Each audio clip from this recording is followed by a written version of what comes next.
Welcome back. Hi. Yeah. 2 weeks away, but they got to see you though because we were broadcast. We had those recorded shows up, even though last week's I broadcasted late. But anyway. Okay, no worries. Well, it was funny because one of the days we were talking to some folks, and I'm like, "Oh yeah," and they're like, "Oh, your podcast?" So I'm like, "Yeah." So I pull it up on Facebook, and then I'm like going, and apparently I'm live right now. So that was kind of like, what? I was like, yeah, we pre-recorded. I said because I was gonna be gone. I said, and it was like some weird. There was a change of hour every day, multiple days, and so at one point we were at a total of 9 hours. And I think we were at 8 hour difference with or West Coast, which would have been 6 hour difference with Central time zone. So there was still that different time zone where it was like late. It's like 11:30, whatever it was. So it was still, it would have been weird to try to mesh it in between trying to go to a show or dinner or sleeping or whatever it was. So I was thrown off trying to figure things out, especially when it's like, oh, so and so responded tomorrow. And it's like tomorrow. So that was just weird, but good to be back. Good to be back. So yeah, I missed you, but I mean, the show went on. But those people who watch our show on a regular basis, I can't remember like some of the way I have I changed my background some while you were gone. Okay. I can't remember if those broadcasts were broadcast before I changed it, and then we did an episode with the new setup or not. So it was a little weird. But like we're all good. This is the new setup. So anyway. It looks good. Looks good. I like it from the last time that which I think it was different because we recorded it, I think 2 weeks before I left. Yeah. Yeah, we still had 2 episodes because I think we had one that Monday and then the following Monday. So I think we did it in plenty of time. We didn't want to do it the last weekend because that would have been crazy. Yeah, because that's usually the weekend. You're prepping for everything, hustling to get everything ready to go. Yeah. So, but anyway. Yeah. But I mean, I pulled out some doodads this week that I haven't pulled out in a long time for our show. Nice. Because it's things that I just always have around because of the fact that we have a bar, right? Uh-huh. So it's like wine. We haven't done wine in a while, but I looked at all the doodads I have for wine, right? We can talk about what we used for an opener, right? Yeah. I like those, but like there's these fancy openers out there where you push the button and Right. I can't stand them. Oh, so right. When was it? In early April, we had a fundraiser with my Rotary Club of Wilsonville. Mm-hmm. And I was in charge of putting together this wine bar. We had a wine cellar last year, which was a little refrigerator that fit, I think, 26 bottles of wine. And not some of there was red and white, so not all of them went inside, but that's what we raffled off. This year it was a wine bar. So literally it was a bar. It took me 2 hours to put together that. It was really cool. When I saw it, I went, I want one. And I go, I might go to the office, buy another one. And so I gathered wine. So it was like 15 bottles of wine. And then, of course, some beer, some non-alcoholic beer. Mary's Mixers, of course, was front and center. And then a few other mixers, like a margarita wine and something else. And then I also had gotten some gin and a whiskey and a lot of fun stuff, which I'm like things that I would like. And so I was, it looked really nice. And so I had found this wine opener that you don't have to cork it. You actually put it all the way through and it has a charger on there. And so it aerates the wine and then you pull it off and your wine is fine. It'll keep. So that was kind of cool. So it wasn't pulling, the cork stayed inside. I had never seen that before, so that was like I'm curious, but you know what I mean. But it's always those automatic ones that automatically pull the cork out that you don't have control of it. The cork separate. I mean, well, when you get good cork wine, right. Cork separates. So like, I like to personally control the way it comes out, and that one you have is like my favorite. I had them all in my suitcases, and I think I checked a suitcase and finally lost them. Oh. And I like yours. I truly, even though I still keep one of those in the house, I have two of these type here. And the reason I like this one is because it's got the where you can, you can put that up against the lip of the bottle. Yeah, That's, to me they are the old fashioned way, but they are more efficient. yeah. Now we have these. All right, we have several of these, and I don't mind it because I can get that in deep Yeah. and get it Yeah. out. That's the one where you want to make sure that you have that. If you have any issues with the cork, that's the one that is going to help get it all the way to the bottom and cork it.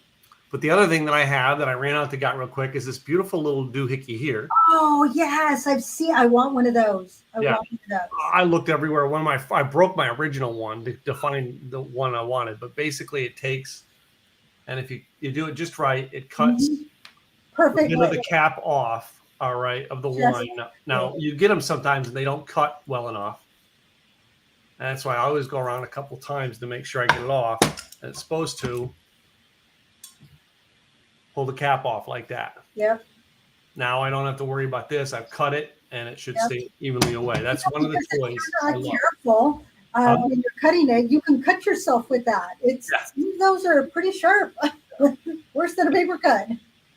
So I'm going to I think I'm going to activate other camera to show my stuff because I got so much stuff down here tonight. I know you have got to do that. I saw it. I was jealous because I have my set. Usually and I don't mean to, but this time I'm going to do the camera down just so that you can see my sad. That's what mine looks like. Pretty sad. It's colorful, but it's still sad. And then there's Tim. So Tim, show them your beautiful bounty. So, we start here we have all the pickles, smoked oysters, sauces, dips. All right. I even got me some dill, some parsley and stuff, blue cheese, some nuts. But the main part of this was supposed to be a seafood plate. So I've got my crackers, some smoked salmon, all right, some shrimp, grapes, raspberries, and of course I got the dips to go with it all over here. And then my wine tonight is a Texas Sauvignon Blanc. Okay, put your camera on your main dish, the one with the shrimp, and because I want to get a picture of yours and mine, so that way it's on camera. There you go. Ooh, I love that. I love that. That is gorgeous. Oh my goodness. That is one gorgeous charcuterie board. Thank you. All right, I'm going to switch my camera back so you guys can see my face now. Yeah, that's gorgeous. There we go. So made me hungry, and I was a little jealous. So there is tell us the story of how you came up with that charcuterie board first. So first of all, my wife got this new thing. All right, it's a book on boards, and it's all charcuterie boards, right? And I picked out two. She said, well, because I said we're doing a charcuterie board, I would have went to the grocery store and bought one and put it on a plate. That's me. He said, I want you to pick one. I'm going to make it. So I picked two. I picked one, this under the sea one. Let's see if I had the marker in the other one. No, I don't. He moved it. The other one was a springtime board, which I was fine with that, which had strawberries and stuff. But this one here, this book has got so many boards into it. Nice. All right. You can get lost in this. Nice. But she said, I'm going to do the seafood one, which is this one here. Love it. All right. It's called Under the Sea. And the book, again, is, all right, I'm going to just put my marker back in there. Let me see. I didn't lose it.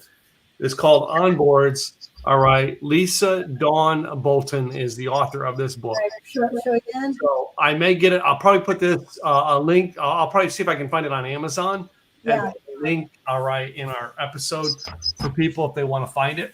Right. No, because I want that. That is awesome. Yeah, I want to say this is probably like the 10th or 11th board we've done out of it. All right, because Gwen just loves it. She'll make them up. It's an afternoon snack board. It's a weekend board, Saturday board. No, well, sometimes you just need ideas because mine usually are pretty standard on what I do, but to have ideas on something else, that's great. I love that. Yeah. So, well, I will tell you why mine is this. I don't know if I should start with the board or with my drink. Well, then again, you did come back from a very busy couple of days. Just saying. Took me 2 days to get home, man. It's Yeah. a long trip home. So I will start with the beer. So the reason I went with Peroni, and I actually had to go out and get it and find it today. So it took 3 hours to get through the Roman airport. I mean, it was a big hoopla. Got through. So I was hungry. I was tired.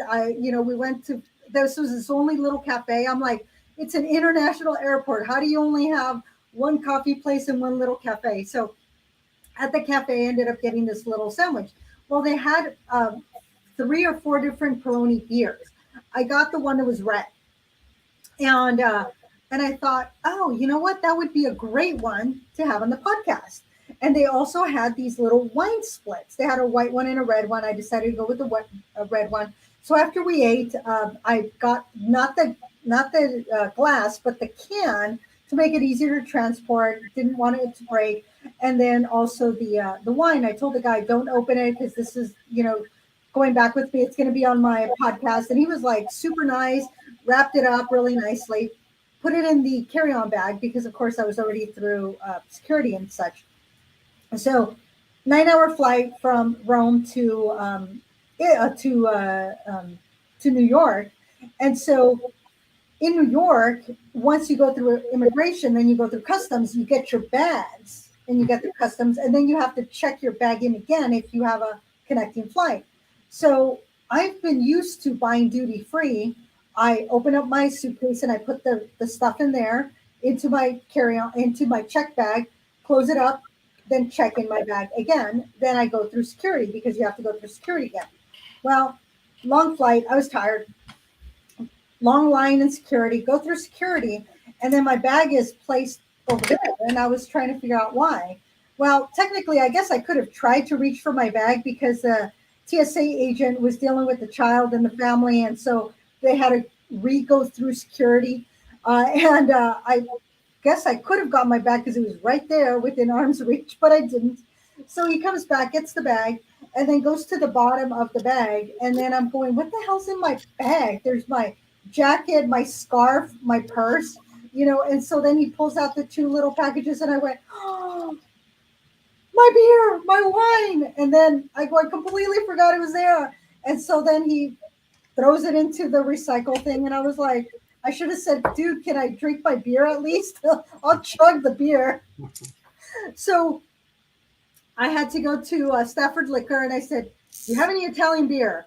And they're like, yeah. And they're like looking for it. They went to the back and there is an Italian restaurant here in Wilsonville, Abella. So he says, yeah, we do. We carry it because of the Italian restaurant that we serve. And I was like, Italian restaurant? They're like, Abella's. And I go, oh, yeah. So they gave me this one. Of course, I had to buy a 12-pack because they weren't going to sell me one. So it's not the exact same one I wanted, but it is the same brand. So hence why Peroni beer today. Mm.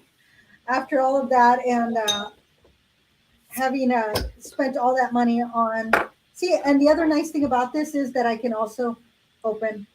Yes, that's it. The other thing here, it does have that flip on the other side, but I've gotten those long bartender ones to keep in the office for beers. So that's why the beer, and there's another reason for the beer, but today I actually put in a glass. Ooh. Oh, well, this is good too. So I do like this one too. I'm going to have to get a picture with this one. So that's the reason for the beer. So what's your reason for your wine? And then we'll go into the reason for my sorry-ass charcuterie board. Well, I just was like, this was going to be supposed to be, for us, we originally said we were just going to do a charcuterie board and wine. Mm-hmm. I had this Sauvignon Blanc, which kind of goes good with seafood. Right. It's a Texas one. I had it sitting in my refrigerator, and I'm like, I've had it in there for a while. Yeah. Now's the time to break it out. So, I kind of always have done wines to kind of match with what I'm eating. I don't, because I don't do a lot. This will probably be the most wine I drink, right, out of this, because I don't drink a lot when I drink wines. I don't drink a full glass. I drink tasters. It's just what I do. Yeah. This is a 2019 Okay. Sauvignon Blanc. So yeah, pretty good. Well, the reason for my sorry ass charcuterie board here.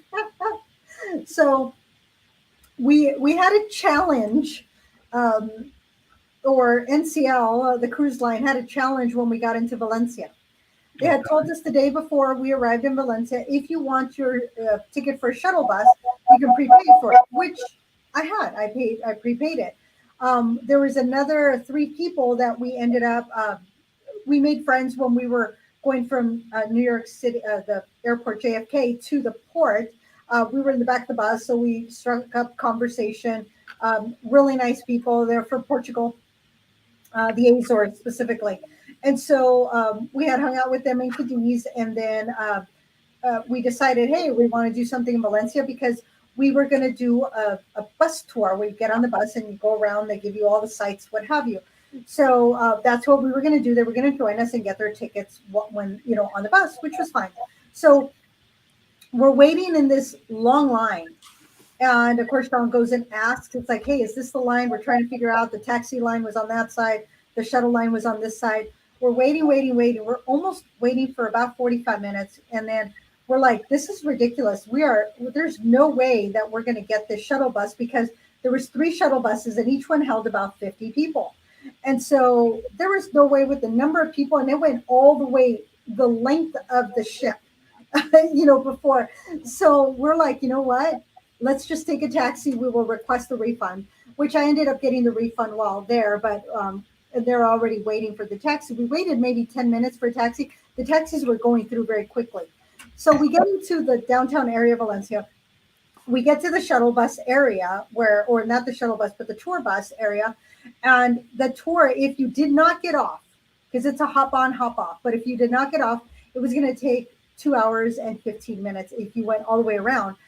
Then getting back to this point, you still had to get back to the ship. So if we're looking at the time, we're like, we're going to cut it close.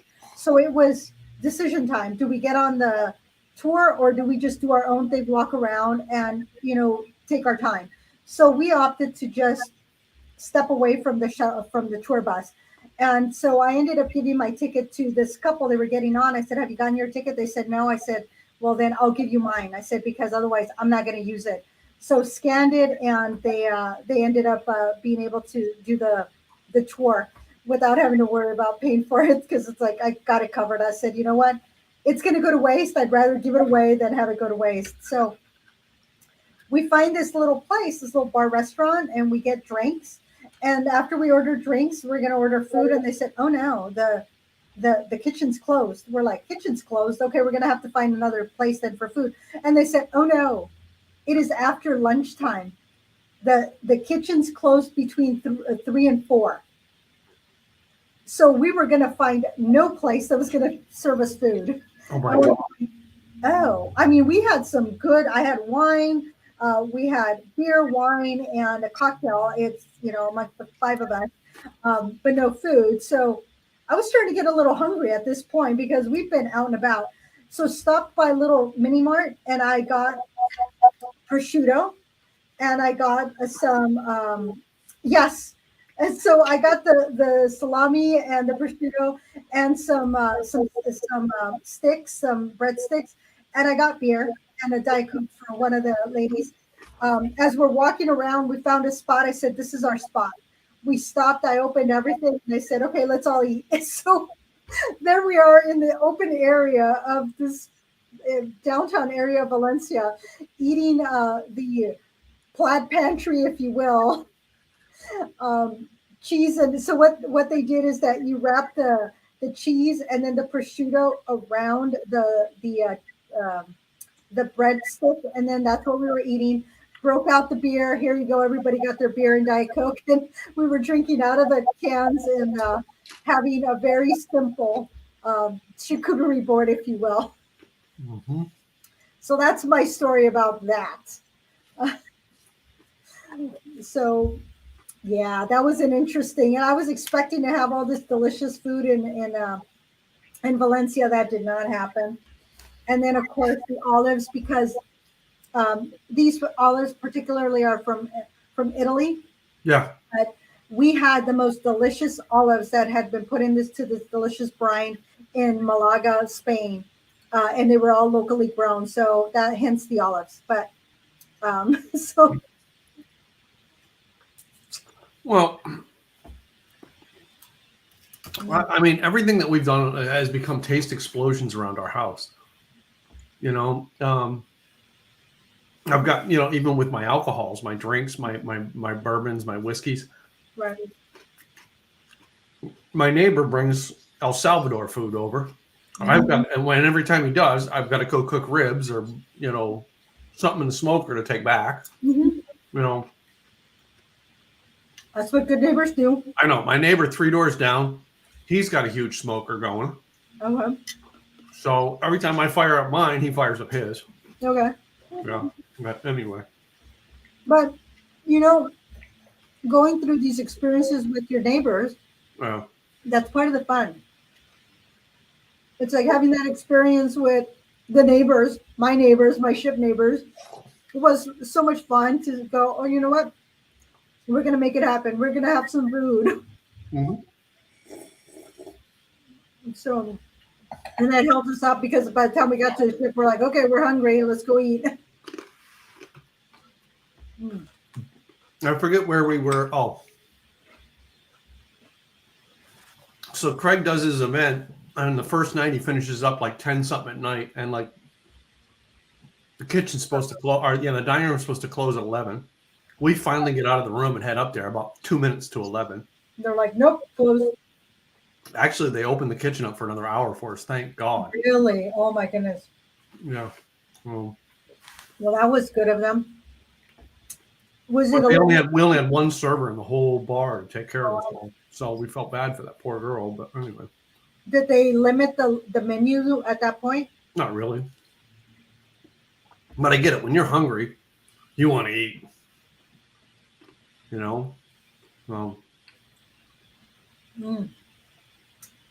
So this time I went with pitted olives for a couple of reasons. One, I wanted either Spanish or Italian olives.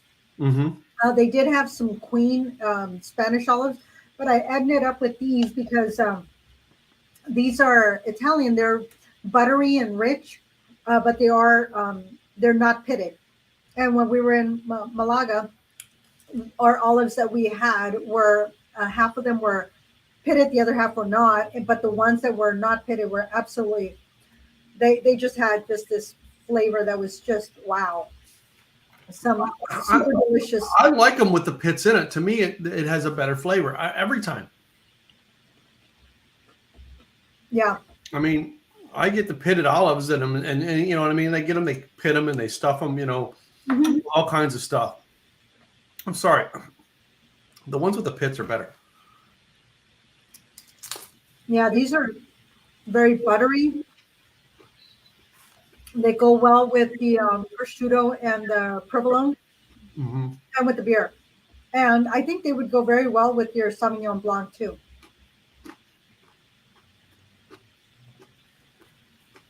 Oh, it's just taking me back. So it's simple, but it's good. But I love yours. Your board is just spot on. I think we could probably do episodes with just Gwen's charcuterie boards in this book. Mm-hmm. So I think there's at least a year's worth of episodes in this book. No.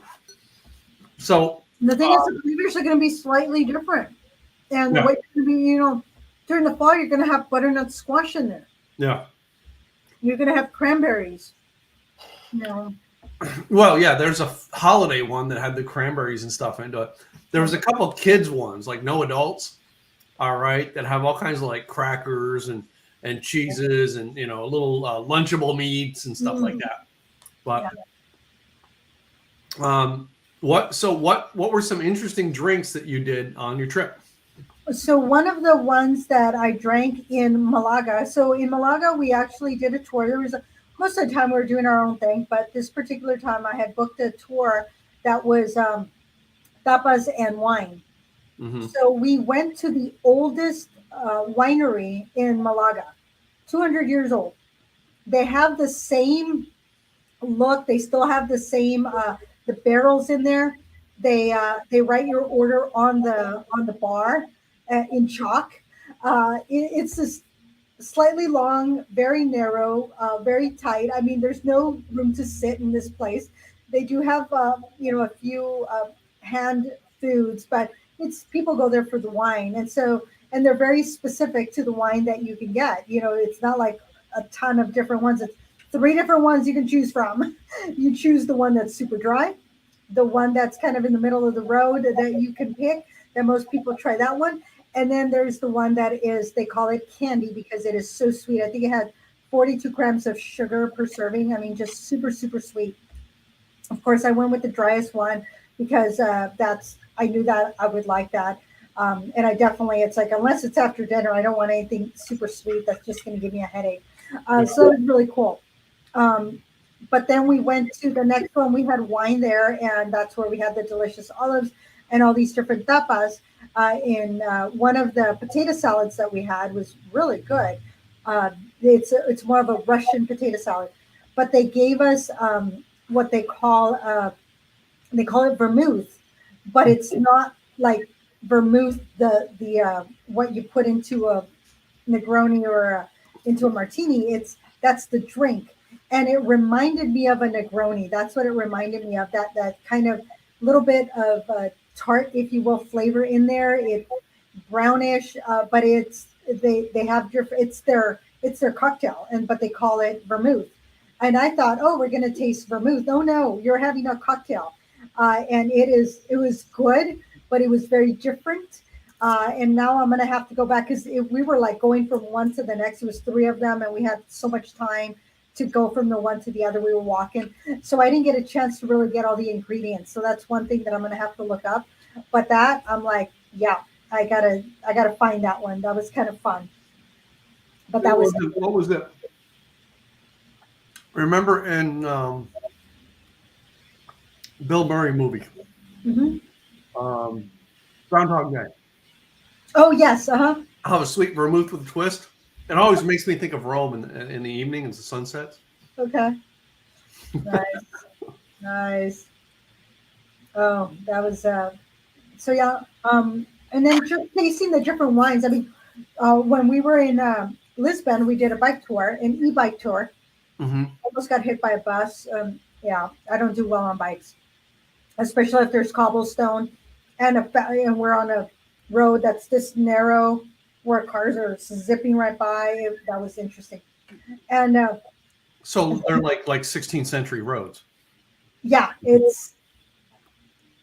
and on the way back, we're in traffic. On the tour was fine, the rest of it, because we're on smaller roads, smaller cars, and motorcycles. You knew they were coming; they were going a lot slower. But now we're on a main road, and cars are zipping by, and I'm trying to. I'm in the back. It was no fun. It's like I did this thing where I can't stay straight, and then I hit something, and I was like, the front of the wheel of the e-bike went into the road. Sean's in the back going, trying to get this bus to not hit me. I pull it back. He stopped. I mean, I would have gotten hit. If he had not swerved and stopped, I would have. That would a lot of paperwork would have ruined my afternoon. So Sean's worth keeping for another year. Okay. Yeah, because kept the darn bus from hitting me. Yeah, that was very stressful. That was like, wow, that was an experience. And then I got back to the ship, and I'm like, oh, I'm gonna get on this rope course where you're tied up and you're up in elevation, and you're walking on these little narrow things. And I'm going, man, I'm crazy. It's like I'm always very cautious, and here I am doing e-bike and rope courses. It was craziness, but it was an experience. But the tour guide said that Portugal really doesn't have very many exports. They do have wine, but he says we can't compete against the rest of the world because everybody's going to say that their wine is better. So even though they do have wine, it's not like a huge thing that they can say, hey, we got French wine, or we got, where people think very highly of French, Italian, Spanish wine, Australian wine, Chilean wine. They think Portugal, and they go, But I did pick up this one bottle of Vino Verde, which is this is a Portuguese wine. And this, I've had Vino Verde before. I've not had this particular one, but I have had it. One of my friends introduced me to it, my friend Nina, when I was moving from Texas to Oregon. It was very hot, and she picked the Vino Verde, and it was very refreshing. And I'm like, oh, I like that. So Vino Verde is a great summer drink. Very refreshing, very light. It's not overly sweet. This one, I'm not sure about it, but this is product of Portugal. And it's, let me see if it tells me what part of Portugal it's from. It does not. But it is a white wine, and it's 9% alcohol by volume. See, that's the first thing that my brother-in-law looks at. He wants to know how much alcohol is in the damn thing. Yeah. I want to know how it tastes. Well, I'm going to open it because I don't know. I have my bottle opener. It's called my hand. And then if you do this twist and you hear that pop, I'm sure you heard it. It's really hard to get open. So, please be advised of that if you do decide to get it. It's like our, what we call the little champagnes. Yeah. So Bubbly? It's got bubbles to it? Yeah, it's got a little bit of bubbles in there. Oh. It's not a bubbly one, but there are a few bubbles in there. It has a very fresh smell to it. Fresh as in what? Just like a very clean smell. Mm-hmm. It's like, citrusy or? Not really citrusy. I taste more appley, so it's more fruit than citrus. Okay. So that's what I'm tasting. I'm smelling more fruit, like very, very fresh fruit. Mm-hmm. Your apples, your melons, your peaches, things of that nature. Yeah. Yeah, this is very nice. I like this. This is definitely sit on the deck on a hot day. This will go well with seafood. Charcuterie. That's one of the reasons, like I picked the Sauvignon Blanc, and by far the best Sauvignon Blancs in the world come from New Zealand. Not going to dispute that, right? They just are. And they're a seafoody type wine, and they're a light wine. If it's 100 degrees outside, you're still drinking it, and it's not weighing you down. It's refreshing to taste, all right? And it does have the same thing, the same aspects, the fruit, all right? Your appley, your appley, maybe your pears, all right? You get those taste buds going on when you're drinking them. Yeah, very easy to drink.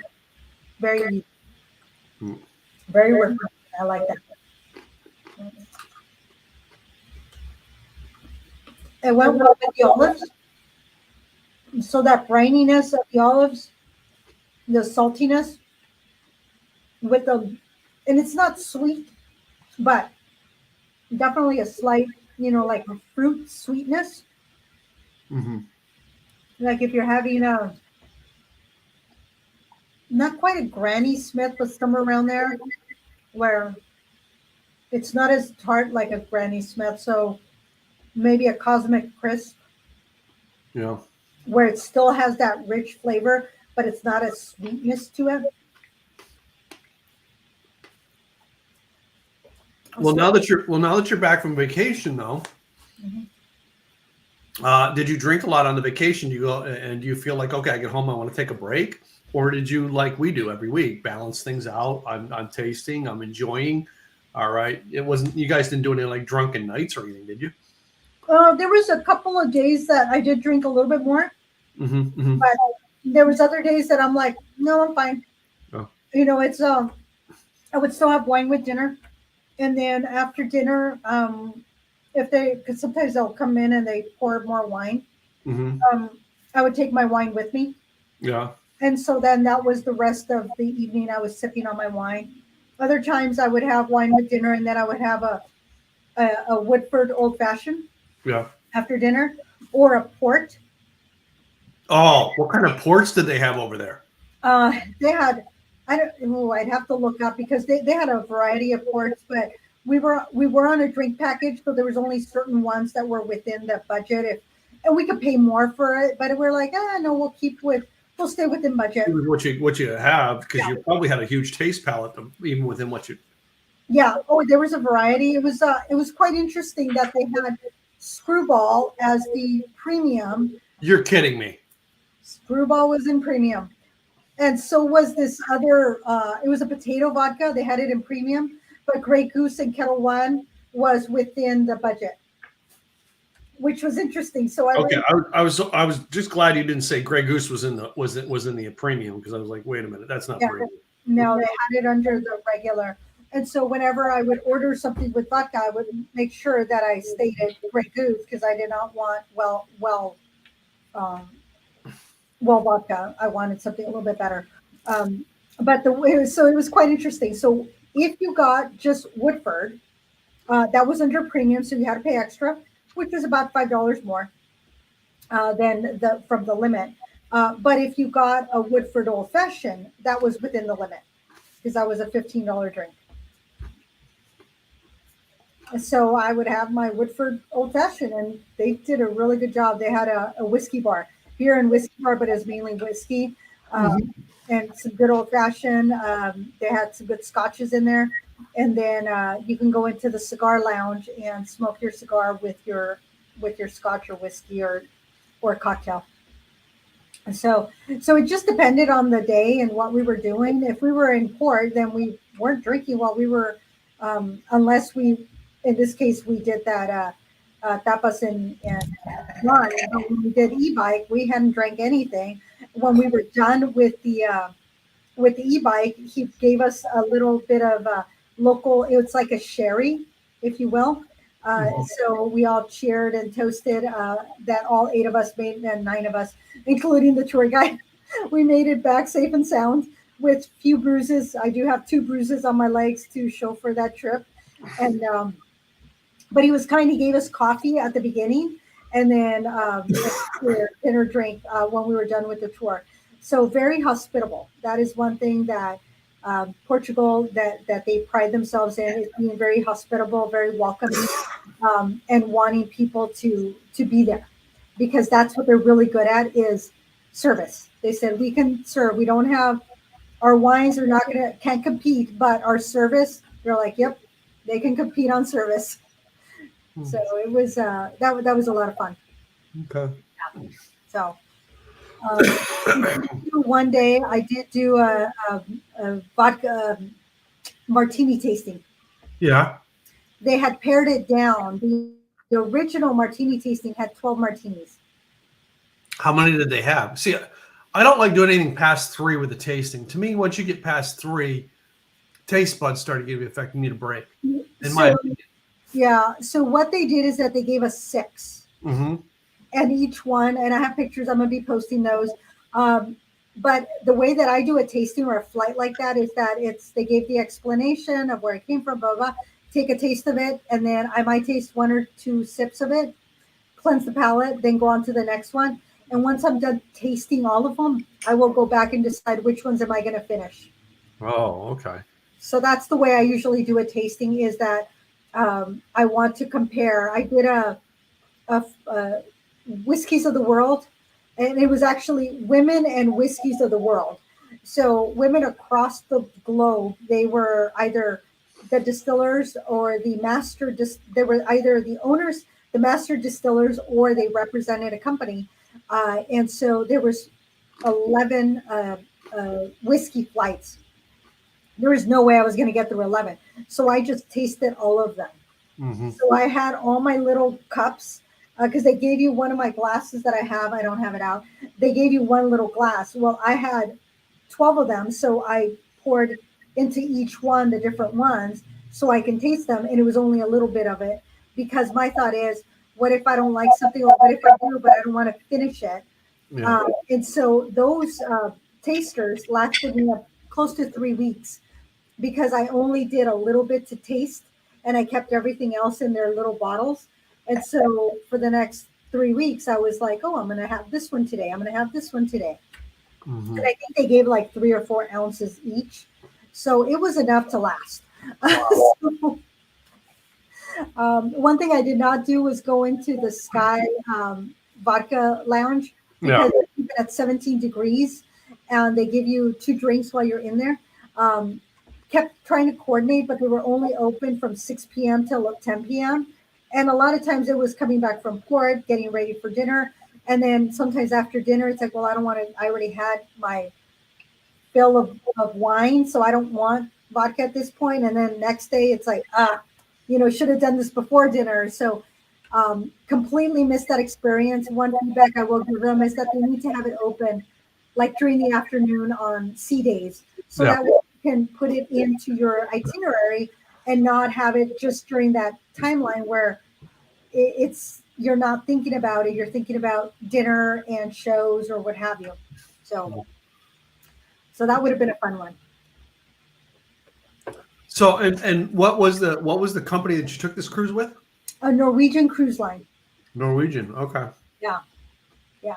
Very disappointed with because I bought I bought everything, including the flight, the transportation to make it easier. But the way that they did the flights and the transportation, I mean, they didn't really communicate with where you needed to go, what you needed to do, how you needed to get it. And it was a constant asking. And then when I went in 2 days prior to getting to Rome to confirm, okay, what time and everything, they're like, oh, you don't have transportation. It's like, yes, I do. So I had to go back 3 times to ask. It was, but the transportation getting from the port to the airport in Rome was a lot easier than New York to the port. It was like trying to figure out, having a call to find out where do I go. They're like, oh, Terminal 1. I said, well, I think I'm in Terminal 1. They're like, but they're like, okay, so there. I said, where here? You need to give me not just somewhere there. It's like, and then once they said, oh, look for, okay, that would have been good to know. And then the flights, it was gone through Air France, but it wasn't Air France. I did not go on Air France. It was through United, it was through Delta, it was through American Airlines, it was through Jet, it was like very different. And so, and they don't make it very clear. And then they still couldn't find me, even though I had already picked our seats and had confirmed everything, put our emergency contact, they could not find us. Wow. That's why it took 3 hours of running all over between Terminal 1, Terminal 3 at the airport in Rome. And then at last they were able to find us and they were able to check us in. It was like, it shouldn't have been that hard. It should be very straightforward and easy. I was trying to check in the day before, couldn't do that. I wasn't the only one that couldn't check in the day before. There were others, but there was no communication. And they're like, oh yeah, go through here. And then they're sending us to the other terminal where they should have said, if you have a direct flight, you go through here. If it's within connecting flight within Europe, then you go there. And they should have been very specific as to the airline, not just Air France flight this, because it was not Air France's flight. Yeah, no. It was Delta. Imagine that. It was just very convoluted, very disappointed. I had never in all my travels had ever had so much grief with checking in and with having my reservation found and the whole process. And so here we are. When people ask why I don't like to travel, there's just reasons why. I can't take not knowing things. Mm-hmm. I like to have it all planned out ahead of time, knowing all the XYZs. And yes, there's the incidental, yeah, here we go, that's fine. But when it comes to certain things, I want it to be just the way it needs to be. Not this, oh, we'll just take it as it goes. No. I want to make sure, do I need to book a transport from, airport to port or port to airport, whatever it is, or, how is that going to, what time and how's the process? I want to know those things ahead of time, not just random, figure it out. Yeah. But well, someone was asking me at the conference a couple of weeks ago why I don't like to travel anymore, or why I'm not out speaking anymore. It's just because I don't want to travel. I hate getting on a plane. All right. And if you told me you were having a conference in Atlanta and I had enough time to drive there, I might do it. But like, there's got to be an exception to make me get on a plane last minute to go someplace. Yeah, and nothing worse than flying 9 hours across the world, deciding, okay, let's relax for a little bit, and before we go eat, let's just make sure. They changed the gate. Okay, no problem. And they changed the gate the second time, and then it's like, okay, let's make sure, because that happened to me one time in, oh my goodness, was that Atlanta? My flight was changed, and it was a completely different terminal. And so I had to take a shuttle, like one of those zip shuttles to the other. It was a mess. I mean, I had plenty of time, but I'm like, why is there nobody here? And then when I check, it's like, oh, that's because flight got moved to another terminal. Okay, let me get there. This time it was, they moved it, and then it was, why is there nobody here? And then I looked because there's no monitors, and it's like online, it said canceled. So went to the nearest agent. They're like, oh yeah, that flight got canceled. We were one of the first people that had gotten in line to get it rebooked.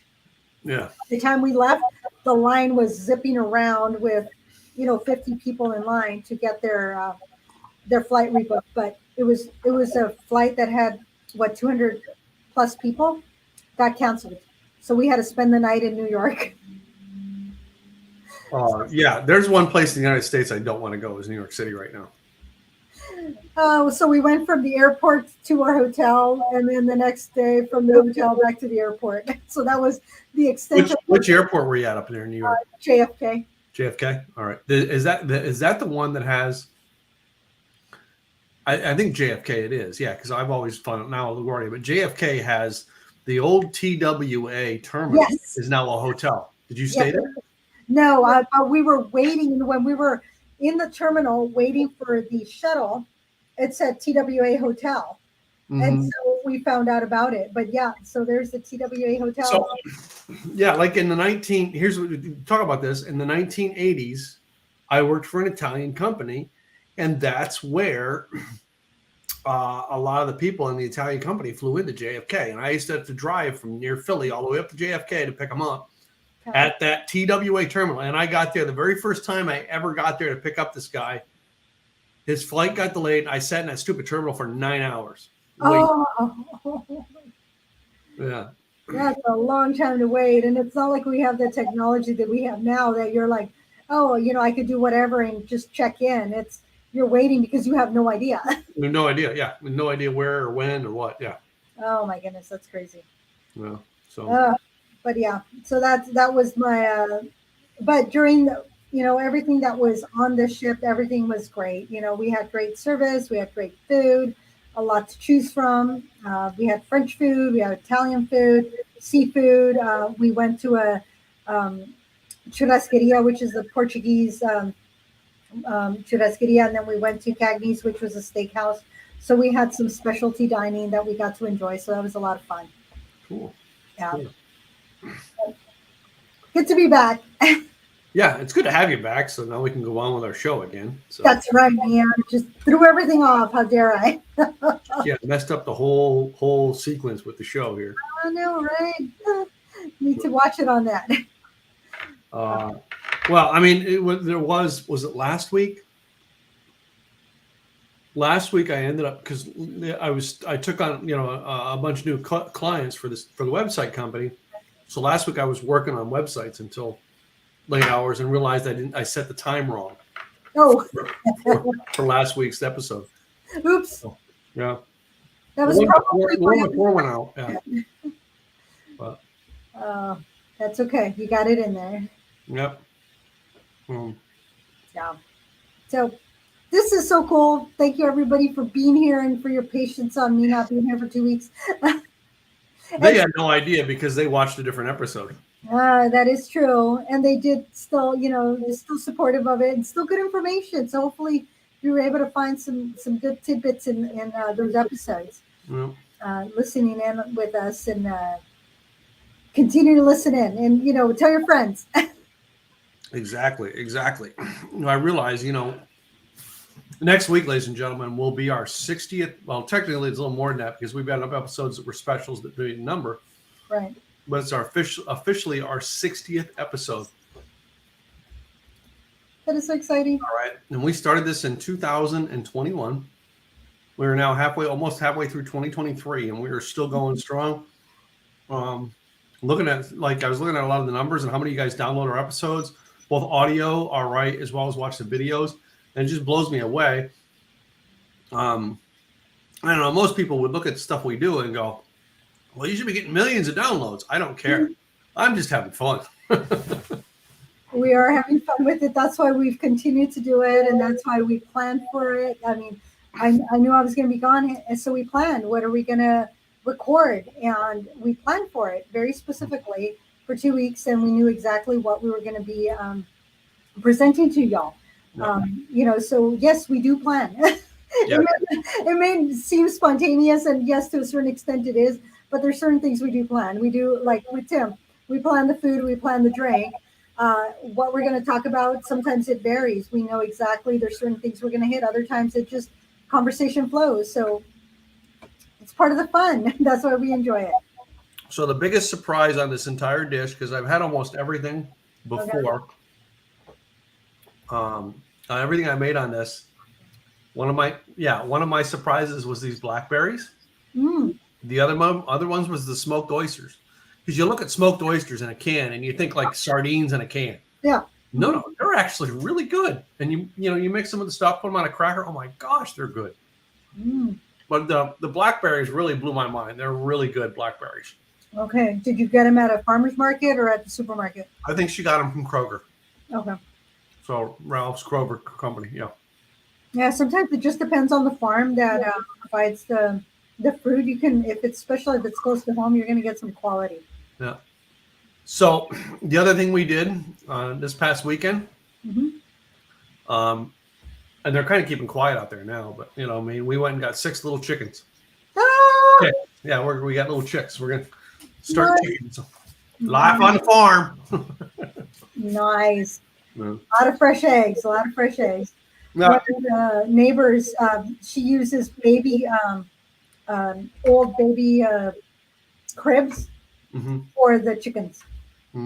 So if you need an idea, to build their stuff, baby cribs work. That's a good, solid base for them. And it's. No, I'm going to buy this big fenced in enclosure and then put thin or really fine wire across the bottom. Okay. So that it lays on the grass. But like the reason to find it is the rats and stuff can't get up to the bottom. Ah, there you go. That's what I'm worried about, stuff coming up to the bottom and get them once they get big enough. Now they're in the house. I have them in the house, and we made this big old cardboard box. If you watch my Instagram, I've been putting stuff up on Instagram about it. I am not following you on Instagram. How rude of me. I will have to do that and check out the chicks. But, I'm taking a picture every day, of the progress of them, what goes on with the chickens every day for 6 months this season. Did you call them Tim's chicks? No. Here's my naming protocol: breakfast, lunch, dinner, omelet, scrambled, over easy. I think my brother named one of them something and my neighbor's son wants to name one of them, and I'm like, I don't name my chicks. Hey, they're there to lay eggs, man. But the best chick joke I've seen over the weekend was the picture of King Charles's wife. Okay. Camille or whatever her name is. And the caption said, "For all you side chicks out there, just keep dreaming. There's a chance."